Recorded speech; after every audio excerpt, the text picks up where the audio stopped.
Hello students, आज आपण past tense विषयी माहिती घेणार आहोत. मागच्या भागामध्ये आपण प्रेझेंट टेन्स आणि त्याचे 4 प्रकार याच्याबद्दल आपण माहिती घेतली होती. आज आपण पास्ट टेन्सची माहिती घेऊया. सर्वप्रथम बघा, पास्ट टेन्स म्हणजे काय? पास्ट टेन्स म्हणजे भूतकाळ. जसं प्रेझेंट टेन्सचे 4 प्रकार पडले तसेच पास्ट टेन्सचे पण 4 प्रकार पडतील.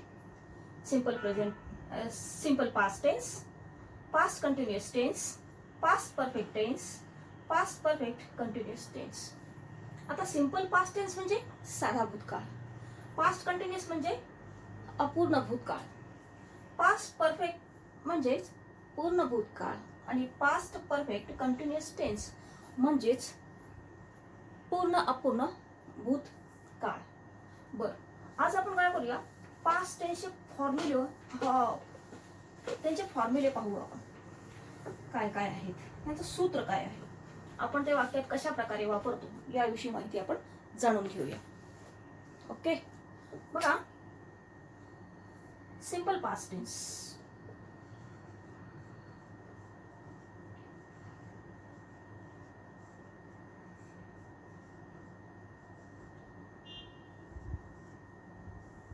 ह्याला साधा भूतकाळ असं म्हणतो आपण. काय म्हणतो? साधा भूतकाळ. आता जसं बाकीच्या आपण पाहिलं की प्रेझेंट टेन्सची काही सूत्र होती, 4 भागाची, 4 प्रकारची जी सूत्र होती तसेच याची पण आहेत. तर बघा, सिंपल पास्टचा फॉर्म्युला काय आहे? याचा फॉर्म्युला आहे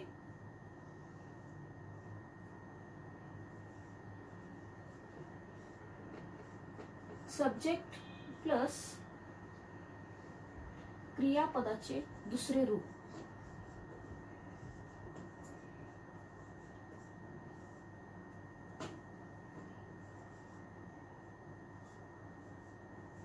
दुसरे रूप किंवा ह्याला V2 असं म्हटलं जातं.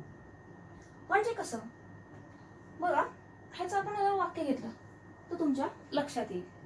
बघा, आता पहिलं आपण वाक्य घेतलं होतं प्रेझेंट टेन्स मधलं, आय ईट अ मँगो. हेच आपण पास्ट मध्ये कसं लिहायचं? ईटचं दुसरं रूप इथे येतं ATE, I ate a mango असा होईल. आणखीन एक आपण वाक्य घेतलं होतं, write, I write a letter, I write a novel, I drink water, असं काही जे असेल किंवा ही असं करून जे वाक्य घेतलं होतं आपण ते आपण बघूया. ही राईटचा काय होईल इथं? रोट होईल. He wrote a novel. बघा, सब्जेक्ट प्लस क्रियापदाचे दुसरे रूप आणि पुढे येतो व्ही, म्हणजे इंग्लिश वाक्यरचना जी आहे ती SVO आहे. आपण सगळंच न लिहिता आपल्याला फक्त पास्ट टेन्सचा फॉर्म्युला काय आहे किंवा कोणत्याही टेन्सचा फॉर्म्युला काय आहे हा फॉर्म्युला आपल्याला घ्यायचा आहे. त्याच्यामुळं मी पुढचं ते प्लस ऑब्जेक्ट वगैरे असं काही लिहिलेलं नाहीये. फक्त आपल्याला जाणून घ्यायचं आहे की वाक्यामध्ये आपल्याला कोणतं रूप वापरता येतं. तर बघा, ईटचं आपण काय केलेलं इथं सिंपल पास्ट मध्ये ईटचं दुसरं रूप आहे एट झालेलं आहे आणि त्याचबरोबर राईटचं दुसरं रूप रोड झालेलं आहे. अशाच प्रकारे write wrote written, drink drank drunk, sing sang sung, sing sang sung, read read read, या प्रकारचे जो दुसरा भाग आहे V2, ह्याच्यामध्ये आपण काय करतो, ईटचा आपण इथे एट केला, राईटचा रोड केला. हे क्रियापदाचं दुसरं रूप किंवा ह्याला सिंपल पास्ट टेन्स असं जर वाक्यामध्ये आलं असेल, एट, रोड, ड्रँक, रँग, रँग म्हणजे रिंग रँग रंग, आता रिंग नंतर रँग आला तर हा जो रँग आहे, किंवा कम केम कम, आता कम नंतर केम आला, जो हा केम जो आहे हा सिंपल पास्टचं रूप आहे किंवा ह्याला जो क्रियापदाचं दुसरं रूप म्हणतं. असं जर वाक्यात आले असेल तर आपण त्याला काय म्हणतो की हे साध्या भूतकाळातलं वाक्य आहे असं आपण त्याला म्हणतो.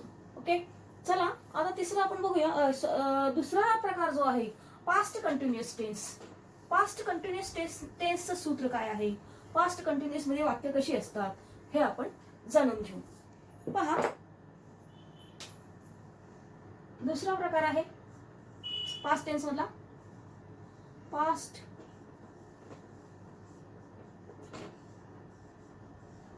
Continuous tense. फॉर्म्युला काय आहे याचा? प्रेझेंट टेन्सचा फॉर्म्युला होता आपला सब्जेक्ट प्लस एम किंवा इज किंवा are plus I N G असा होता. ह्याच्यामध्ये बघा सब्जेक्ट प्लस वॉज और were plus I N G हे प्लस आहे बघा. बघा म्हणजे कसं एम आणि इजचा वाज होतो पास्टमध्ये गेल्यावर आणि आरचा वेअर होतो म्हणून. आणि आय एन जी म्हणजे कंटिन्युअस. हा कंटिन्युअस आहे ना, हा कंटिन्युअस दाखवण्यासाठी आपल्याला आय एन जी लिहायचा असतो. जर मग आपण असं वाक्य लिहिलं होतं प्रेझेंट टेन्स मधलं की I am eating a mango, तर इथं बघा ह्याचं असं होईल I was eating a mango. आता बघा इटला आय एन जी लागला इथे. आता हे पास्ट कंटिन्युअस टेन्स मधलं वाक्य आहे, हे कसं ओळखायचं? तर हे पास्ट आहे कशावरून ओळखायचं? ह्याच्यामध्ये आपण वॉज घातलेला आहे. हा कंटिन्युअस म्हणून कशावरून ओळखायचा? हा कंटिन्युअस आहे तर इथं आपण काय वापरले? जिरंडचा वापर केलेला, आय एन जीचा वापर केलेला. म्हणजे he I was eating a mango, he was writing a letter, he was writing a letter अशा प्रकारे. त्यानंतर वेअरचं घेऊया. दे वेअर प्लेइंग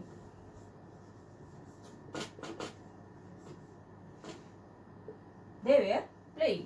आता पहा इथं वॉज आणि were plus I N G घातलेलं आहे. वॉज कुठं आहे? हे बघा इथे आहे. काय केलेलं हे वॉज आहे म्हणजे हा पास्ट टेन्स आहे. वॉज आणि हा आय एन जी लावलाय आपण. इटला इटिंग केलेला आहे म्हणजे मूळ क्रियापदाला आय एन जी लावलं की तो काय होतो? जिरंड होतो आणि मग तो कंटिन्युअस मध्ये जातो. म्हणजे कंटिन्युअस ही चालू ही क्रिया दाखवण्यासाठी, चालू क्रिया दाखवण्यासाठी इथं आय एन जीचा वापर केलेला आहे. म्हणजे सब्जेक्ट हा आहे, वॉज इथे घातला आपण किंवा म्हटलेलं आहे आणि आय एन जी घातलेलं आहे. म्हणजे was plus I N G आलं की आपण समजायचं, किंवा were plus I N G आलं तर असं आपण समजायचं की हे पास्ट कंटिन्युअस टेन्स मधलं अपूर्ण भूतकाळातलं वाक्य आहे. हे आपल्या पटकन लक्षात येतं. ओके. जर तुम्हाला हे सूत्र पाहिजे असेल तर याचा तुम्ही स्क्रीनशॉट काढून घ्या. पुढचा प्रकार आपण पाहूया पास्ट परफेक्ट टेन्स. बघा past perfect tense, past perfect म्हणजेच पूर्ण भूतकाळ असं म्हटलं जातं. काय म्हटलं जातं? पूर्ण भूतकाळ.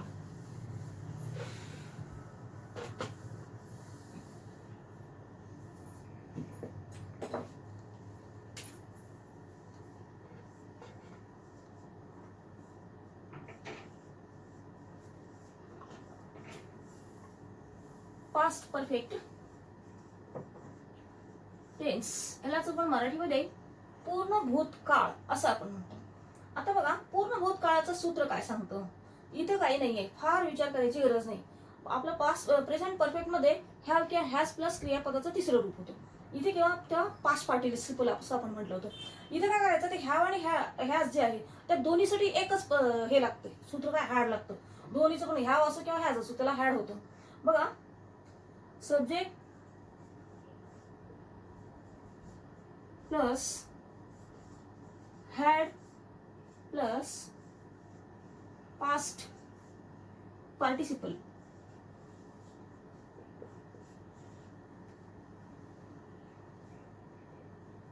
CIPLE past participle किंवा क्रियापदाचे तिसरे रूप.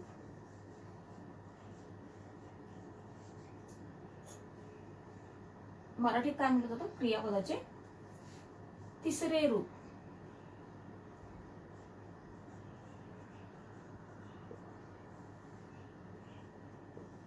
ह्याला आपण कंसात टाकू म्हणजे तुम्हाला गोंधळ नाही व्हायला पाहिजे. पास्ट पार्टिसिपल म्हणजेच क्रियापदाचं तिसरे रूप. बघा ह्याच्यासाठी आपण वाक्य काय घेतलं होतं की सोपं आहे एकदम. तुम्ही पटकन हे सूत्र बघितल्यानंतर तुम्हीच हे वाक्य पटकन वहीमध्ये लिहाल आणि हे वाक्य असं आहे असं तुम्ही म्हणाल. बघा कसं तिसरं रूप म्हणजेच बघा आता आपण वाक्य पाहिलं होतं की काय पाहिलं होतं आपण? वाक्य लिहायला जागा नाहीये, पुसून वाक्य पाहिलं होतं I have eaten a mango. आणि इथं लिहायचं आपल्याला हॅवचा फक्त हॅड करायचा आहे. I had eaten a mango. बघा हॅड प्लस क्रियापदाचं तिसरं रूप आलेलं आहे. त्यानंतर ही हॅड रिटन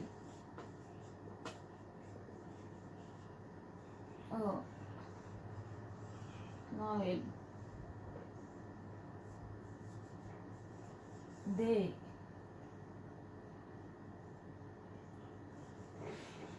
हॅड काही लिहा तुम्ही इथे तिसरं रूप. They had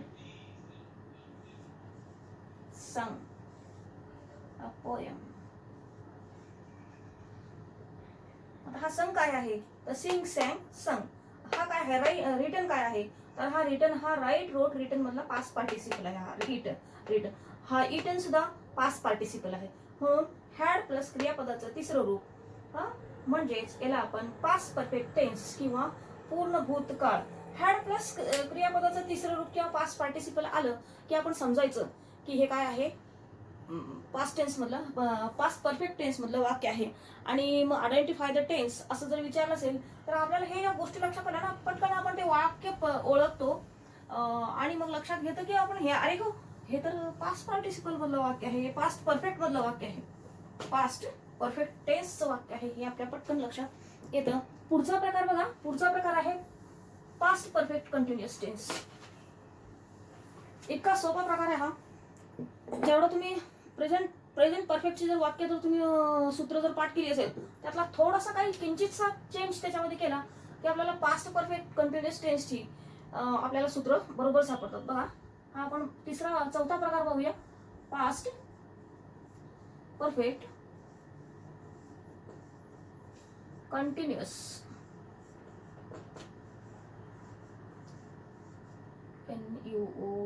continuous tense. बघा ह्याचं सूत्र काय सांगतंय ह्याला आपण पूर्ण अपूर्ण भूतकाळ असं पण म्हणतो. बघा याचं सूत्र आहे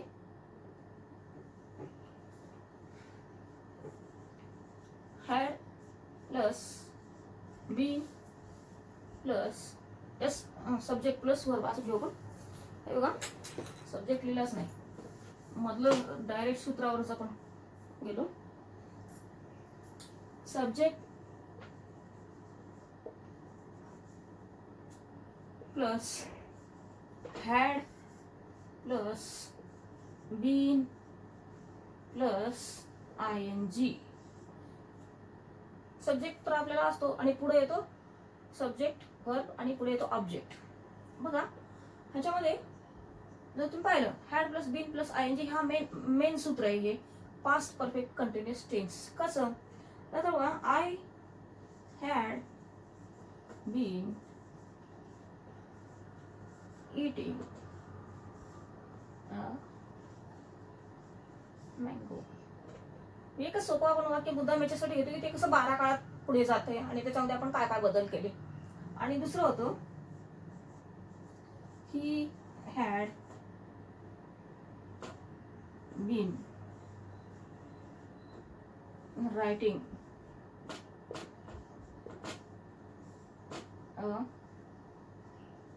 नॉवेल. तिसरं they had been playing cricket. जागा कमी पडते. बघा subject plus had plus been plus ING.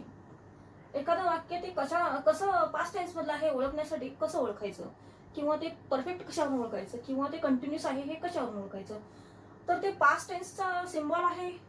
त्याच्यामध्ये हॅड आहे म्हणून ते पास्ट टेन्स आहे. त्याच्यामध्ये बीन आहे म्हणून तो परफेक्ट आहे. आणि त्याच्यामध्ये ING कंटिन्युअस हा ING आहे म्हणून हा कंटिन्युअस म्हणजे ही अपूर्ण चालू क्रिया आहे हे आपल्याला दिसून येतं. बघा हॅड आणि बीन आणि ING ह्याच्यामध्ये पण आलेलं आहे. He had been writing a novel. I had been eating. They had been playing. अशा प्रकारची जी वाक्य असतात त्याच्यामध्ये had plus been plus ING. मग तो इटिंग असो रायटिंग असो प्लेइंग असो ड्रिंकिंग असो सिंगिंग असो ING लावलेलं कोणतंही जे जिरण लावलेलं जे ING प्रत्यय लावलेला जो वर्ब असेल आणि हॅड आणि बीन असं जर लावलेलं असेल तर याला आपण काय म्हणतो, याला आपण पास्ट परफेक्ट कंटिन्युअस टेन्स असं म्हणतो. तो पास्ट ओळखतो आपण, तो हॅड आहे ह्याच्यामध्ये. तो परफेक्ट आहे कारण बीचं तिसरं रूप वापरलेलं आहे आणि कंटिन्युअस आहे कारण इथं प्रत्येक ठिकाणी आपण बघतो की ING लावलेला आहे. म्हणजे पास्ट परफेक्ट कंटिन्युअस टेन्स जर असेल तर त्याच्यामध्ये had plus been plus ING या सूत्रात जर ते वाक्य बसत असेल तर त्याला आपण काय म्हणतो, पास्ट परफेक्ट कंटिन्युअस टेन्सचं हे वाक्य आहे. याच्यामध्ये बघा गंमत बघा, ह्याच्यामधला तुम्ही काय केलं, हॅडच्या ऐवजी तुम्ही हॅव घातला किंवा हॅज, इथे हॅडच्या ऐवजी हॅज जर घातला तर हा direct present perfect continuous tense मध्ये जातो. किंचितचा बदल केला की आपल्याला ते वाक्य लक्षात येतं आणि थोडीशी जर घाई केली तर हे वाक्य चुकू शकतं. इथे हॅड आहे म्हटलं की पटकन आपल्याला लक्षात यायला पाहिजे की हे पास्ट परफेक्ट कंटिन्युअस आहे आणि इथं बीन आहे, नंतर ING आहे. बघा सूत्रात फक्त थोडासाच बदल आहे, पास्ट परफेक्ट कंटिन्युअस टेन्स आणि प्रेझेंट परफेक्ट कंटिन्युअस टेन्स. या सूत्रामध्ये हॅडच्या ऐवजी तुम्ही जर हॅज घातला तर तो लोक has plus been plus ING झाला, म्हणजेच तो प्रेझेंट परफेक्ट कंटिन्युअस मध्ये जातो. म्हणजे change into present perfect continuous tense असं जर तुम्हाला दिलं तर तुम्हाला बदल काहीच करायचा नसतो, फक्त हे हॅड मध्ये काय करायचं असतं, हॅज घालायचं असतो आणि वाक्य आहे तसं लिहून काढायचं असतं. He has been, she has been, they has been, I have been, असं ह्या हॅडचा आय हॅव जो आहे फर्स्ट पर्सन सिंग्युलरला हॅव कसा लागतो हे बघून जर थोडंसं लक्षात घेऊन जर तुम्ही हे वाक्य जर बदलायला सांगितलं असेल तर अशा प्रकारे जर तुम्ही बदल केला तर फक्त हे एकच बदल करायचं होतं की हॅव किंवा हॅजचा वापर केला की हे direct present perfect continuous tense मध्ये हे जात असतं. तर थोडीशी जर लक्ष देऊन वाक्य बघितलं तर तुमच्या लक्षात येईल की फॉर्म्युलाजमध्ये काय आहे, थोडासा किंचितचा बदल आपल्याला जो झालेला आहे तो दिसून येतो. हे जर तुम्हाला समजलं असेल आणि हा जर व्हिडिओ तुम्हाला आवडला असेल तर तुम्ही काय करा, लाईक करा, सबस्क्राईब करा आणि शेअर करा.